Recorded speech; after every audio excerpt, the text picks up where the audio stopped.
Yo, bonsoir à tous les amis et bienvenue dans cette nouvelle vidéo Thread d'horreur. Je suis heureux de vous retrouver pour pouvoir vous raconter quelques histoires qui vont encore vous faire frissonner. Allez, c'est parti, on commence sans plus tarder. Générique.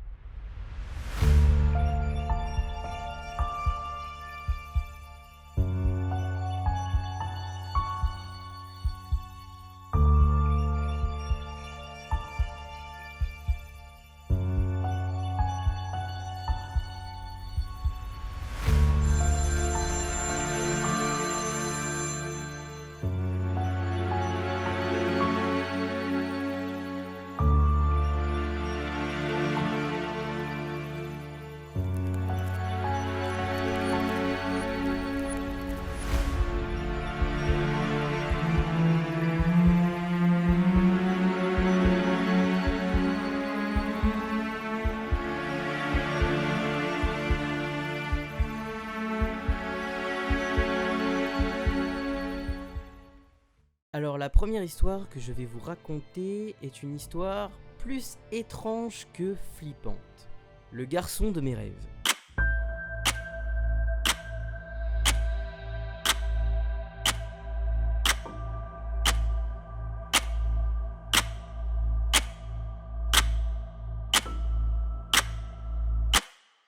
Cette personne que nous nommerons Julie avait 17 ans en 2018 au moment où les faits se sont déroulés.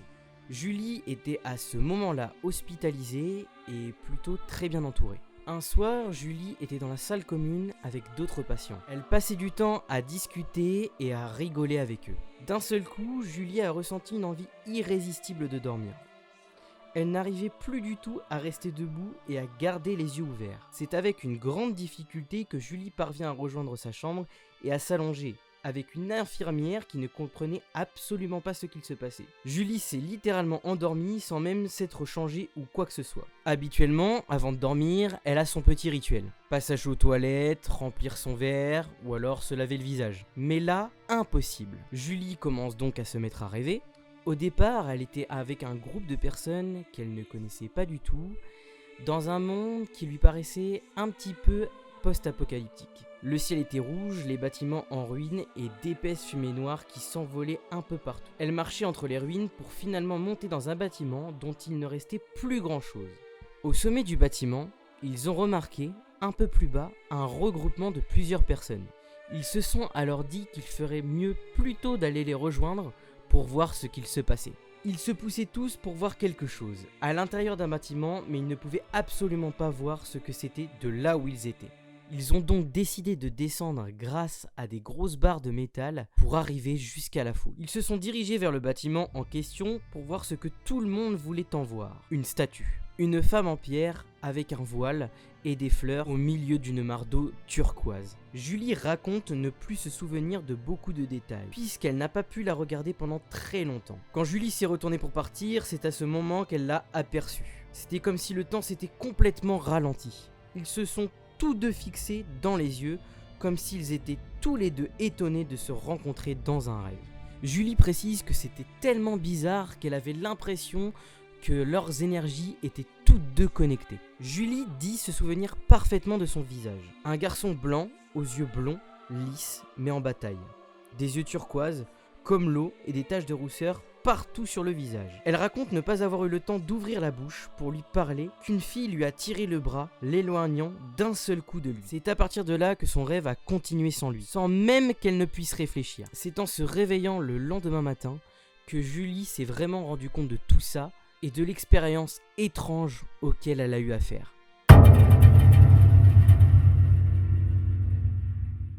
Le fait que cette fille ait l'impression qu'elle soit connectée avec une autre personne à l'intérieur de son rêve, je trouve ça à la fois fascinant et à la fois un petit peu flippant. Allez, c'est parti les amis, on passe à la deuxième histoire. Une étrange sensation dans une maison américaine.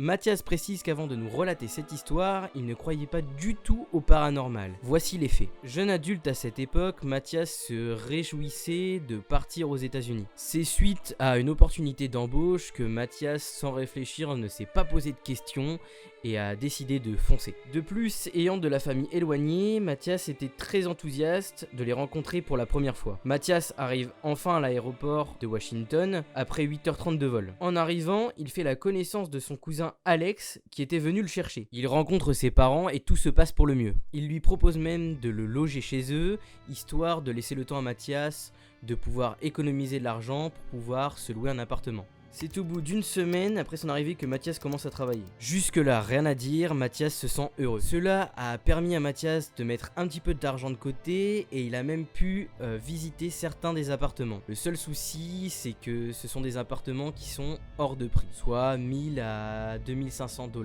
la location. Mathias se renseigne et trouve une autre solution, qui est de loger chez une personne qui reçoit des voyageurs ou étudiants pour une somme vraiment plus alléchante, soit 500 $. Il rencontre pour la première fois Christy, qui est la propriétaire de la maison, et il visite les lieux. Maison tout à fait banale, propre, bien rangée.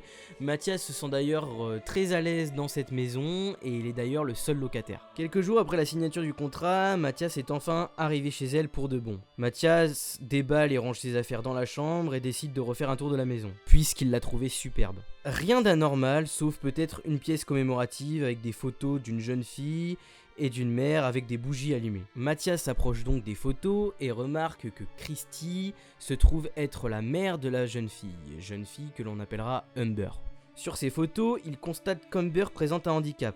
Elle se trouve dans une chaise roulante et elle est paralysée. La nuit arrive et Mathias décide de dormir. C'est vers 3h du matin qu'il commence à avoir terriblement froid. Mathias précise d'ailleurs qu'à ce moment-là, ses dents claquaient. À ce moment-là, Mathias décide donc de sortir de sa chambre et s'aperçoit que la température de la maison est vraiment très bonne, soit 24 degrés à peu près.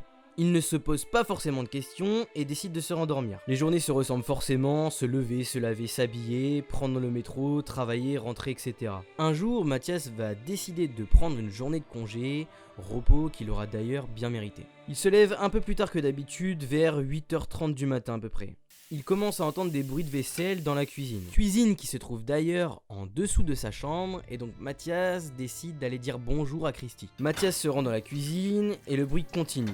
Et juste au moment où il arrive, plus rien. Son sang se glace immédiatement. Il se sent observé et il est pétrifié puis l'angoisse disparaît. Mathias essaye de rationaliser ce qui vient de se passer et d'un coup, il y a de nouveau du bruit. Mais cette fois-ci, il ne sait pas d'où ça vient. Et il remarque tout simplement que le bruit provient du dessus de sa chambre. Mathias retourne dans sa chambre doucement et au moment où il ouvre la porte, plus rien de nouveau. Mathias reprend son travail mais il est angoissé. Quelques jours après, il a repris congé. Encore une fois seul dans la maison et l'alarme de la maison activée, Mathias téléphone à Christy pour qu'elle lui donne le code de l'alarme qui permet de la désactiver à distance. L'appel terminé, l'alarme s'active directement, annonçant du mouvement dans la cuisine. Un de ses amis et collègues qui s'appelle Eric a tout de suite remarqué que Mathias n'était pas du tout dans son état normal et que quelque chose clochait.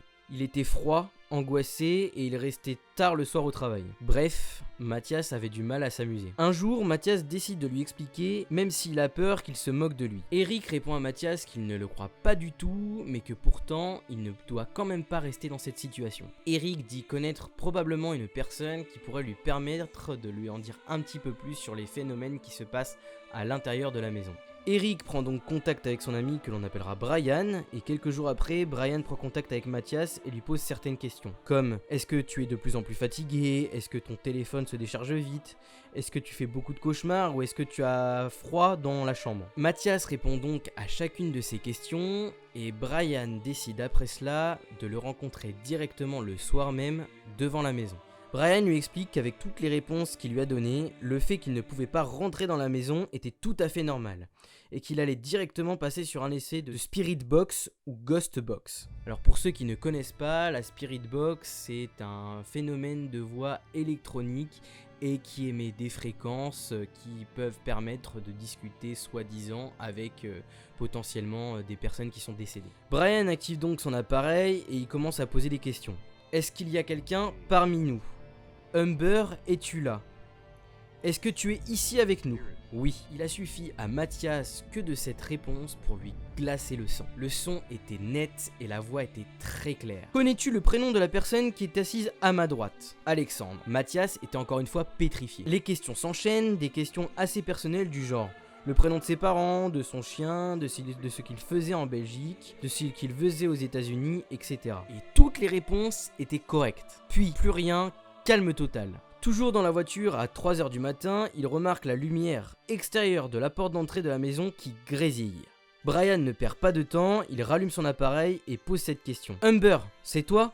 Si c'est toi, que fais-tu? La réponse était glaçante. Je rampe. Brian lui demande, où vas-tu? Je viens. Où es-tu maintenant? Je suis là. Il savait qu'elle était là. L'électronique de la voiture devenait complètement défectueux, les clignotants fonctionnaient, les essuie-glaces, les phares s'allumaient, la radio fonctionnait toute seule, bref, du grand n'importe quoi. Humber nous a fait comprendre qu'elle n'aimait pas du tout que Mathias dormait dans sa chambre, puisqu'il faut savoir que Mathias s'était installé dans l'ancienne chambre d'Humber, tout simplement. Mathias nous précise qu'il a à l'heure actuelle 26 ans aujourd'hui et que ces phénomènes à l'heure actuelle le hantent toujours et que ces phénomènes le hanteront probablement pendant toute la durée de sa vie. Le fait que tout s'emballe, que la radio fonctionne toute seule, que les essuie-glaces fonctionnent tout seuls, etc., les lampes qui grésillent, c'est vraiment des phénomènes qu'on a l'habitude d'entendre dans des histoires, mais c'est vrai que quand ça nous arrive à nous, franchement ça doit être vraiment flippant, parce qu'on sait pas trop comment réagir à ce moment-là, on sait pas trop quoi faire. Allez, c'est parti, on continue tout de suite avec la troisième et dernière histoire, la maison des cauchemars.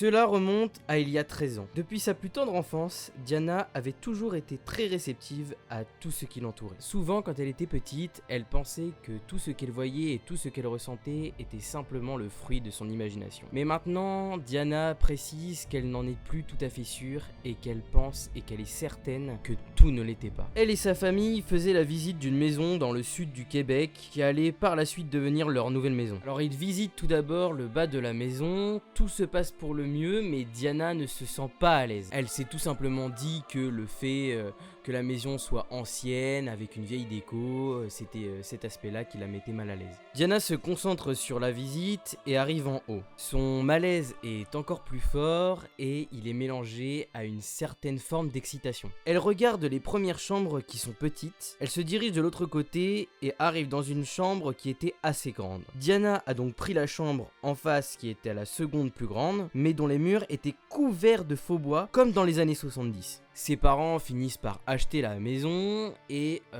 Diana et ses parents commencent à faire leur première nuit dedans. Donc tout se passe pour le mieux, mais Diana se sent vraiment toujours très mal à l'aise. Diana décide de se concentrer sur autre chose et de se dire qu'elle s'invente tout simplement des histoires. Puis un jour, Diana passe devant la cage d'escalier pour aller à sa chambre et elle a eu comme un flash d'un homme qui se pend dans la cage d'escalier. Alors quand Diana parle d'un flash, ce n'est pas un flash qu'elle voit à proprement parler avec ses yeux, mais elle décrit ça bien comme une vision de son esprit. Diana précise qu'elle a déjà eu l'habitude de s'imaginer des choses, mais que là, c'était totalement différent.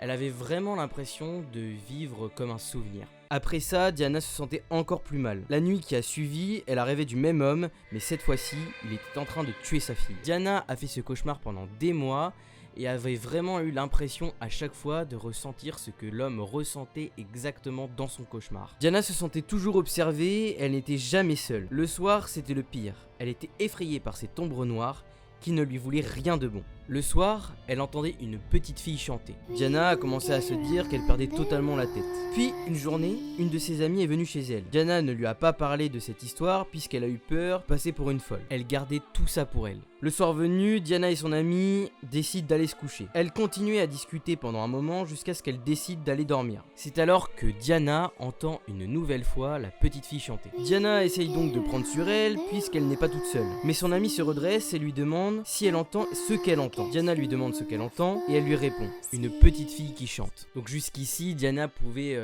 se dire qu'elle s'imaginait tout ça dans sa tête, mais quand elle s'est rendue compte que son amie entendait exactement les mêmes choses qu'elle, c'est là qu'elle a pris conscience de la réalité des choses. Diana décide donc de lui raconter tout ce qui s'est passé ces derniers mois et elles ont eu du mal à dormir. Le lendemain matin, son amie repart chez elle et elle décide de ne plus jamais revenir chez Diana puisqu'elle a été totalement effrayée par l'expérience qu'elle a vécue. Les semaines passent et les parents de Diana doivent partir voir sa sœur qui habite à 6 heures de route de chez eux. Tant qu'à son autre sœur, elle doit aller travailler. Diana se retrouve donc seule dans la maison. En après-midi, elle s'installe sur sa table à dessin pour dessiner. La maison est calme. Puis tout à coup, elle commence à entendre très distinctement que l'on prend les escaliers en courant. Elle crie à sa sœur bonjour, pensant qu'elle était revenue chercher quelque chose. Mais pas de réponse. Diana se lève et va dans sa chambre. Elle n'est pas là. Elle a fait le tour de la pièce et personne en vue. Donc le soir, quand elle rentre de son travail, Diana lui demande si elle est venue à la maison en après-midi chercher quelque chose. Et sa sœur lui répond que non, elle n'est jamais revenue rechercher quelque chose. Diana décrit à ce moment-là qu'elle était totalement figée et qu'elle ne savait plus quoi dire. Elle se posait vraiment la question du fait que qui aurait pu prendre ces escaliers en courant alors qu'il n'y avait personne à part elle. Diana se réveillait de plus en plus souvent en pleine nuit, sentant que l'on la touchait et qu'on l'observait. Elle ne dormait plus beaucoup. Le soir la terrifiait alors qu'elle n'avait que 15 ans. Pour la première fois de sa vie, elle voulait que tout s'arrête. Elle voulait de toutes ses forces ne plus ressentir tout ça. Une nuit désespérée, elle décide de demander à sa grand-mère maternelle décédée de la protéger. Diana décrit qu'elle n'était pas encore sûre à ce moment-là de ce qu'elle a vu, mais elle précise qu'elle se sentait beaucoup plus à l'abri. Bien sûr, elle se sentait toujours observée, mais elle ne se faisait plus réveiller en pleine nuit parce qu'elle sentait que l'on faisait pression sur son corps. Diana a ensuite décidé que cette histoire n'était que dans sa tête et qu'elle l'avait tout simplement inventée de toutes pièces et qu'elle ne croyait pas du tout aux phénomènes paranormaux. Diana et sa famille ont déménagé 1 an après pour d'autres raisons, mais c'était quand même un soulagement pour elle. Après tout cela, Diana ne s'est plus jamais permise de croire aux phénomènes paranormaux. Ce n'est que des années plus tard que Diana décidera de réouvrir son esprit à ce type de phénomène. Diana a fait des recherches concernant la maison, à savoir s'il y avait eu un meurtre à cet endroit ou proche de cet endroit, mais rien n'a déclaré. Ensuite, chercher s'il y avait déjà eu un père qui s'était pendu après avoir tué sa fille, mais rien ne concordait. Et c'est en ouvrant les portes du monde ésotérique qu'une autre hypothèse lui a effleuré l'esprit. Elle avait toujours cru que c'était l'homme qui lui voulait du mal. Et si en fait, il s'agissait de cette jeune fille qui lui voulait du mal. Parce que peut-être, dans une vie antérieure, elle avait été ce père, puisqu'elle ressentait ce que l'homme ressentait dans ses cauchemars. Car un esprit peut se rattacher à une personne, un lieu, ou tout simplement un objet. Alors là les amis, je suis vraiment curieux de connaître votre avis sur cette histoire. Si vous croyez à ce type de phénomène et à ce type d'histoire, est-ce que vous pensez que c'est une histoire réelle? Moi en tout cas, je pense que c'est quelque chose que cette personne a vraiment vécu, puisque il y en a pas trop et il y a toujours la remise en cause, des doutes sur le fait que ce soit réel ou que ce soit totalement une question d'imagination. Cette histoire est encore très intrigante et elle est plutôt cool, assez flippante, mais elle est plutôt cool. Bon et bien voilà les amis, on arrive maintenant à la fin de cette vidéo, donc j'espère qu'elle vous aura plu. En tout cas, n'hésitez pas comme d'habitude, si vous l'avez aimé, à liker la vidéo, à la partager, à la commenter et puis à vous abonner bien sûr si c'est pas déjà fait en activant la petite cloche des notifications pour ne rien rater de mes prochaines vidéos. Et puis bah moi je vous dis à la prochaine pour une autre vidéo. C'était Crocro, ciao.